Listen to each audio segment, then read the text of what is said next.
Assalamualaikum warahmatullahi wabarakatuh. Pada video kali ini saya akan melanjutkan penjelasan mengenai teori antrian. Kita akan masuk pada proses kelahiran dan kematian. Asumsi dasar dari model antrian adalah kedatangan dan kepergian mengikuti proses kelahiran dan kematian. Bila dimodelkan dalam suatu diagram, maka hasilnya akan seperti ini, di mana lambda di sini adalah laju kedatangan rata-rata pada suatu sistem antrian, sementara mu di sini adalah laju pelayanan rata-rata pada suatu sistem antrian. NT yang merupakan jumlah pelanggan pada waktu T itu sangat tergantung pada cepat tidaknya proses kedatangan dan kepergian dari suatu sistem antrian. Seperti itu.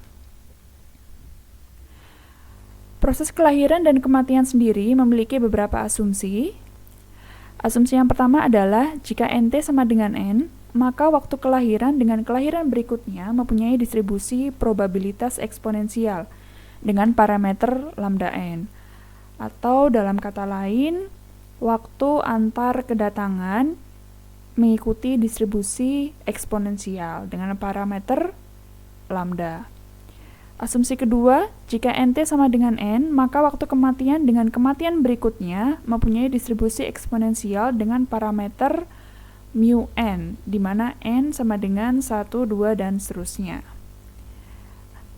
Asumsi ketiga, pada suatu waktu hanya ada satu kelahiran atau satu kematian saja.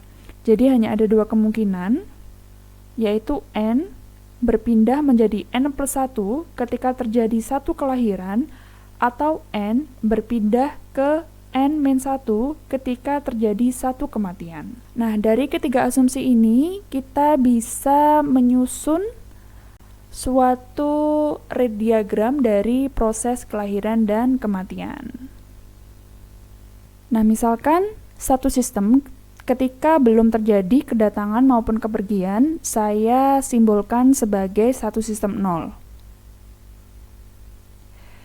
Satu sistem 0 ini hanya mempunyai satu kemungkinan, yaitu berpindah ke status sistem 1 ketika terjadi satu kelahiran dengan rate lambda 0. Kemudian, status sistem 1 ini mempunyai dua kemungkinan, yaitu dia berpindah ke satu sistem 2 dengan rate lambda 1, atau dia kembali ke status sistem 0. Terjadi satu kematian dengan rate mu 1. Nah, bila kita teruskan sampai ke status sistem N, bila dia terjadi satu kelahiran dengan rate lambda N, maka dia akan berpindah ke status sistem N plus 1. Sementara bila dia terjadi satu kematian dengan rate mu N, maka dia akan berpindah ke satu sistem N-1. Nah, saya lengkapi. Nah, ini bisa dilanjutkan. Nah, untuk sebuah sistem antrian, lambda N merepresentasikan rata-rata kedatangan, sementara mu N adalah rata-rata tingkat penyelesaian layanan. Untuk beberapa sistem antrian, nilai lambda N dan mu N itu dapat bernilai konstan untuk semua N, kecuali bila nilai N-nya kecil. Misalkan ketika N sama dengan 0, biasanya mengindikasikan bahwa servernya sedang menganggur. Nah, nilai lambda N konstan ini bisa ditulis sebagai berikut. Jadi, lambda 0 sama dengan lambda 1 sama dengan lambda N min 1 sama dengan lambda N sama dengan lambda. Sementara untuk nilai mu N yang bernilai konstan untuk semua nilai N dapat ditulis mu 1 sama dengan mu 2 sama dengan mu N sama dengan mu N plus 1 sama dengan mu. Nah, ada pula di beberapa sistem antrian di mana lambda n dan mu n-nya ini tidak sama untuk beberapa nilai n.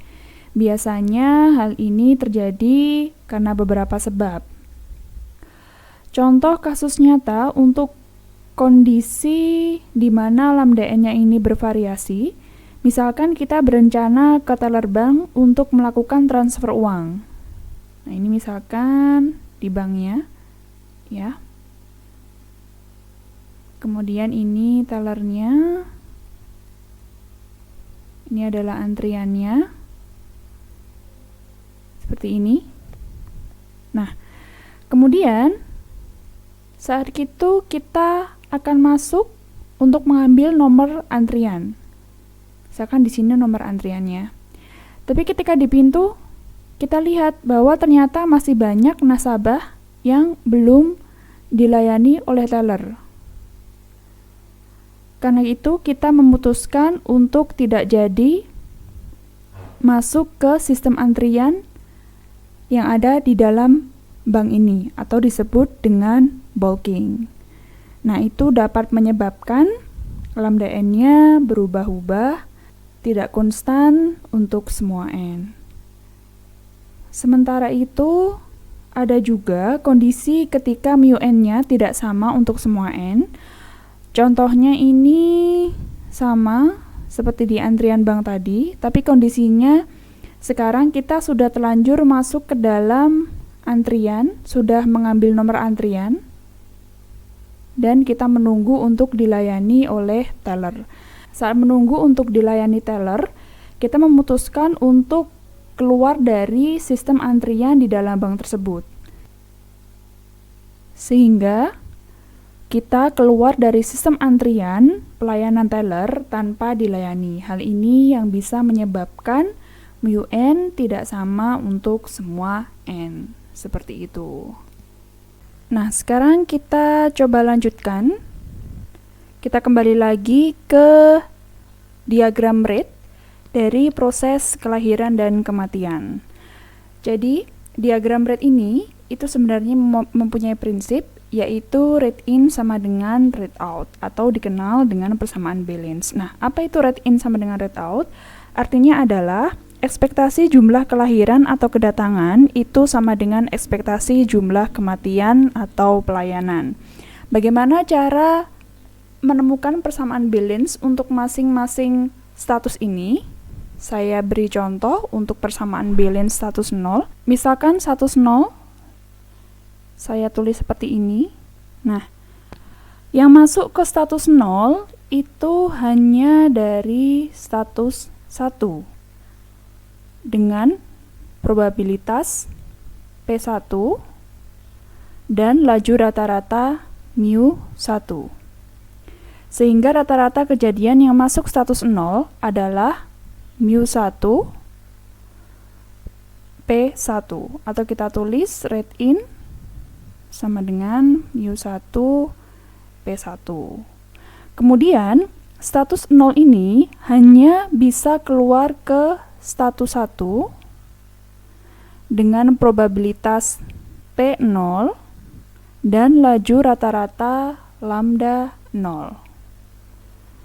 Sehingga rata-rata kejadian yang keluar dari status 0 adalah lambda 0 P0, atau kita tulis rate out sama dengan lambda 0 P0.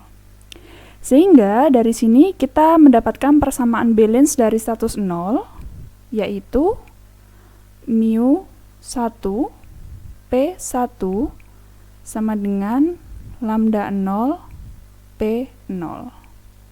Nah, ini adalah persamaan balance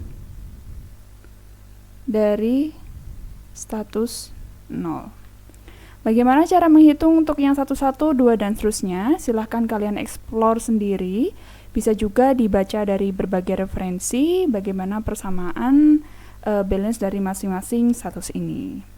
Silakan dipelajari, silakan dipahami, karena prinsip ini, persamaan balance ini akan terus digunakan untuk menyelesaikan permasalahan di teori antrian. Seperti itu. Sekian dari video ini. Bila ada yang ingin ditanyakan, silakan ditanyakan melalui forum atau bisa lewat WhatsApp group ke saya atau ke Bu Nuni. Saya akhiri, wassalamualaikum warahmatullahi wabarakatuh.